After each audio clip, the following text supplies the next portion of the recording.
Donc Benoît Poitier, 53 ans et je suis gérant de camping. Le métier de gérant de camping il consiste principalement donc, à accueillir une clientèle étrangère et française en leur proposant soit des hébergements, soit des emplacements nus où ils peuvent venir avec leur tente et leur caravane. On a une clientèle spécifique, nous, de la Loire à vélo et de la vélo française, et une clientèle qui visite la richesse de la région. Une journée type d'un gérant de camping, c'est des journées très polyvalentes et très variées. On commence en général par les sanitaires, le nettoyage et l'entretien des sanitaires, la préparation des petits déjeuners, livraison des petits déjeuners, les questions-réponses des clients qui passent sur les départs ou sur les sorties aussi, ça rentre en compte. Ensuite, on passe sur l'accueil clientèle. De 14h à 19h, c'est l'accueil. Et après, on ouvre le bar le soir et la restauration avec qui on travaille avec des partenaires. Nous allons fermer fin septembre. Et donc, notre rôle après, c'est de nous sur notre terrain qui est inondable, c'est de tout préparer pour l'hiver, donc de tout enlever, tout déménager, démonter l'électricité, l'eau. Donc c'est un travail de titan. Ça va prendre du temps. Après, il y a les lagages et après, il y a toute la commercialisation, établir sa politique de tarifs, sa communication, le type de clientèle, qui on va accueillir, comment on va promouvoir pour accueillir nos clients. Et ça, c'est un gros travail au niveau de l'informatique. J'ai un parcours un petit peu varié. J'ai commencé par un bac commercial et j'ai travaillé 17 ans en tant que fournisseur auprès de la grande distribution.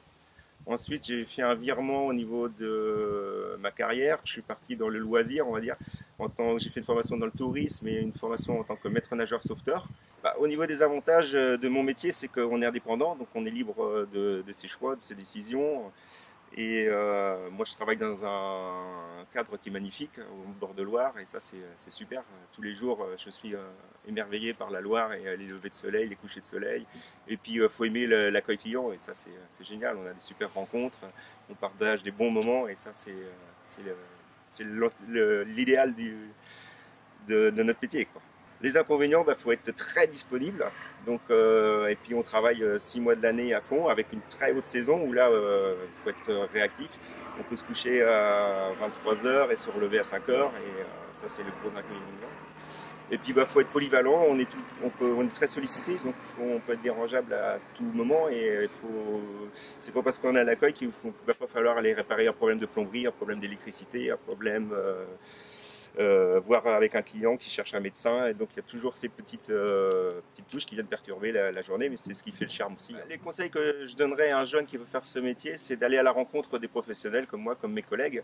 C'est le plus enrichissant et ça permet de prendre la température du métier, de voir les contraintes et de bien évaluer les contraintes et les avantages et voir si c'est adapté à soi. Ensuite, le deuxième conseil que je donnerais, c'est de se former en permanence. Il y a des formations obligatoires, des formations pour mieux accueillir, pour mieux parler anglais, pour mieux communiquer sur les réseaux sociaux. Et ça, c'est très important d'aller vers cette direction, d'être en permanence collé avec l'activité locale.